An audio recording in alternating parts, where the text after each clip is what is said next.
Godzilla Minus One. This was a refreshing movie, particularly after the enormous disappointment that was Napoleon, and interestingly enough, this movie is good for the exact same reason why Napoleon was bad, in that this one actually manages to focus on the titular main character. Which you'd think would be obvious, but considering, again, the aforementioned negative example of Napoleon, it appears to not be quite so obvious as one might think, as the key failure of the Napoleon movie was to have Napoleon on screen all the time, and yet never really focus on Napoleon, but rather the events and the people surrounding Napoleon. That and absolutely awful directing made the movie into a miserable flop, both as a movie and as a historical piece on Napoleon. Whereas Godzilla, in Minus One, he is the alpha and the omega. He has relatively few main stage on-screen appearances, and yet everything that is happening because of him. The characters we are following them because of Godzilla. The events that are occurring is because of Godzilla. He, even when he's nowhere to be seen, is the indisputable main character of the story.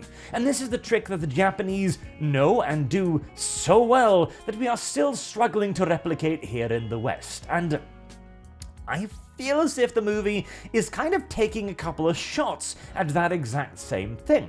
In many ways, the movie is a bit of homage of previous Godzilla movies, and there's a fair few little Easter eggs, shall we say, put in here and there in amongst the movie, but more so it looks at the Western monsterverse, and it goes, okay, your problem is because you keep focusing on random people that the audience don't really care about. You focus on their lives and how their lives are affected by Godzilla rather than how their lives are shaped by Godzilla.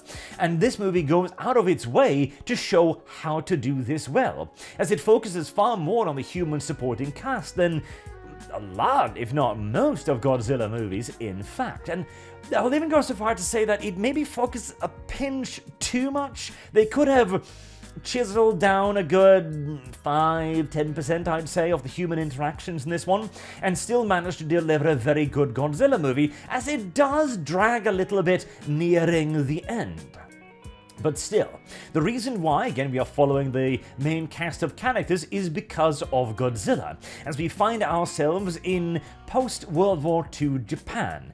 Immediately post-World War II Japan, and you get to see Godzilla almost immediately. You don't have to wait there for hours and hours and hours, unlike most Western versions again, before you actually see the titular monster. And he looks very different than what you might originally consider him to be. Then, a couple of atomic explosions later, and we've got good old-fashioned Godzilla having a fight with a tiny wooden mine-clearing vessel, which was a really nice setup as well. See, throughout the movie, you are meant to experience how Japan was in the post-war era. It is a nasty place. Everything is rubble. People are dead. Families are torn apart. The family structures is just shattered all over the place. Society is barely functioning, and the good jobs are the jobs dealing with the war, which is why we get some mine-clearing action, which is quite nice as well. It also has the point going through it that the military fails. There is a beautiful scene where the heavy cruiser Takao takes on Godzilla, and despite their noble attempt and their noble subsequent sacrifice, they fail yet again. Whereas Godzilla is eventually defeated, essentially, by primarily civilian intervention.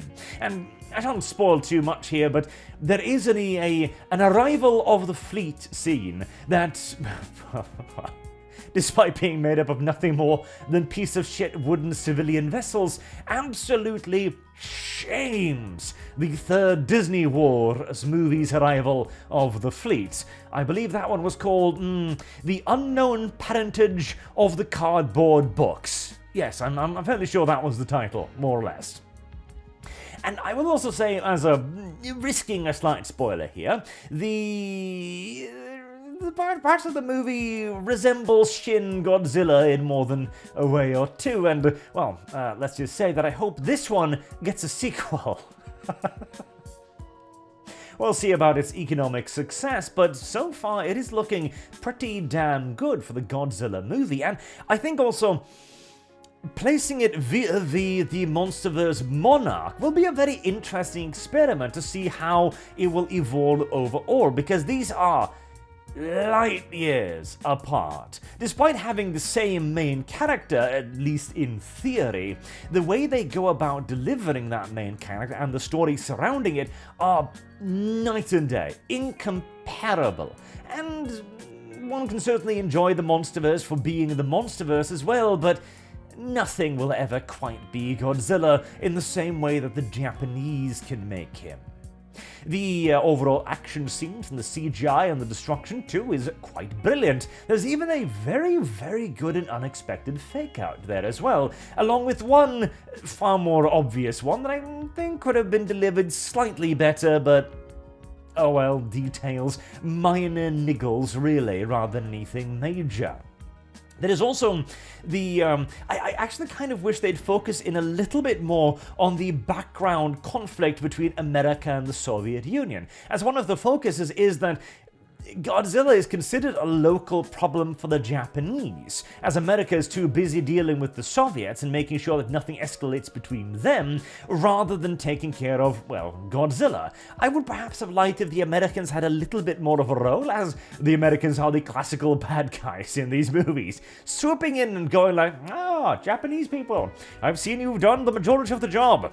It's time to take all the credit, and the Godzilla samples, which, hey, might be a decent plot for a sequel, fingers crossed and all that, as there's definitely room for some continuations here. And Godzilla, if I was to level any criticism at the movie, is that it follows a very basic plot, and Godzilla's motivation for doing what he's doing is left rather obscure. Obviously, he's a bit pissed off by the fact that the Americans, nuked his home and all that, and bombarded him with radiation, so that's absolutely a part of it, and probably why he kept sinking ships for funsies thereafter. But his motivations, we could perhaps go a little bit deeper into it, as again, I do feel as if this movie focused perhaps a pinch too much on the supporting cast. Again, almost as if to show off to the Monsterverse, like, oh, this is how you actually do it. This is how you manage to make the story about Godzilla, even when he isn't there to be a part of the story. The characters are stereotypically Japanese, and if you know any sort of Japanese entertainment, you'll get the characters awfully quickly, but that only makes it more homely, if anything. It is a movie you can quickly get into and recognize, that delivers a cohesive story quickly and efficiently without needing to drag you off into mindless tedium that again simply just removes you from the focus of the movie, Godzilla. I would have perhaps liked to see a bit more in the way of conventional attempts to deal with Godzilla, again, trying not to spoil anything here, but the big old bombastic action sequences, I could have liked some more of those, particularly again considering that there was perhaps a bit too much familial drama for my personal taste. But overall, Godzilla Minus One is a great movie, well worth a watch, and one that values its audience and delivers what its audience wants, rather than, for reasons unbeknownst to any normal human being, slapping Godzilla on the poster, on the marketing material, on everything, and then going, wouldn't it be fun if we focus on something completely different? No, it wouldn't. And luckily, the Japanese still remember that vital lesson. So definitely go check it out. If it's running on a cinema nearby you, then go watch it there. Or I'm presuming it'll hit streaming services, etc. in the fairly nearby future, as I can heartily recommend it. Till next time, I've been Arch. Thank you all very much for watching, and I do hope to see you all again soon. Till then, have a good day.